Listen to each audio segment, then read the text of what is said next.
ജിമ്മിൽ പോയി വ്യായാമം ചെയ്യുന്നത് വണ്ണം കുറയ്ക്കാനാണോ? പലർക്കുമുള്ള ഒരു വിശ്വാസമാണ്. വലിയ വണ്ണമൊന്നും ഇല്ലാത്തവര് റെഗുലറായിട്ട് ജിമ്മിൽ പോയി വ്യായാമം ചെയ്യുമ്പോൾ ആൾക്കാർ പറയേ, നീ ആവശ്യമില്ലാതെ ജിമ്മിലൊന്നും പോയി വ്യായാമം ചെയ്യല്ലേ, നിന്റെ ഉള്ള ആരോഗ്യം കൂടെ പോകും, നീ വല്ലാണ്ട് മെലിഞ്ഞു തൊരിഞ്ഞു പോകുന്നൊക്കെ പറയും. സത്യാവസ്ഥ എന്തെന്ന് വിശദീകരിക്കാം.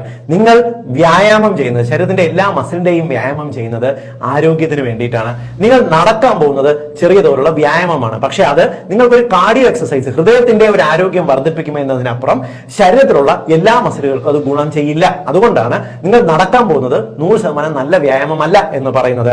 നിങ്ങൾ ജിമ്മിൽ പോയി വ്യായാമം ചെയ്യുമ്പോൾ ശരീരത്തിലുള്ള എല്ലാ മസിലുകളുടെയും ആക്ടിവിറ്റി വർദ്ധിപ്പിക്കുന്നത് നിങ്ങളുടെ മെറ്റബോളിസം ഇംപ്രൂവ് ചെയ്യുന്നതിന്, ഇൻസുലിൻ റെസിസ്റ്റൻസ് കുറയ്ക്കുന്നതിന്, അതായത് പാൻക്രിയാസിന്റെ പ്രവർത്തനം മെച്ചപ്പെടുത്തുന്നതിന്, ശരീരത്തിൽ അടിഞ്ഞുകൂടിയുള്ള കൊഴുപ്പിനെ കത്തിച്ചു കളയുന്നതിന്, നമ്മുടെ തലച്ചോറിന്റെ ആരോഗ്യം മെച്ചപ്പെടുത്തുന്നതിന്, രോഗപ്രതിരോധ ശേഷി വർദ്ധിപ്പിക്കുന്നതിന്, കൂടാതെ ഡൈജഷൻ, ദഹനം ശരിയായിട്ട് നടക്കുന്നതിന്, എബോൾ ടെൻഷൻ കുറച്ച് സന്തോഷകരമായിട്ടുള്ള ഹാപ്പി ഹോർമോൺ വർദ്ധിപ്പിക്കുന്നതിന്, കൂടാതെ നിങ്ങൾക്ക് ഇടയ്ക്കിടയ്ക്ക് ഉണ്ടാകുന്ന റെസ്പിറേറ്ററി ഡിസീസസ്, അതായത് ജലദോഷം, തൊണ്ടവേദന, ചുമ, പനി പോലുള്ള രോഗങ്ങൾ ചെറുക്കുന്നതിന് സഹായിക്കും.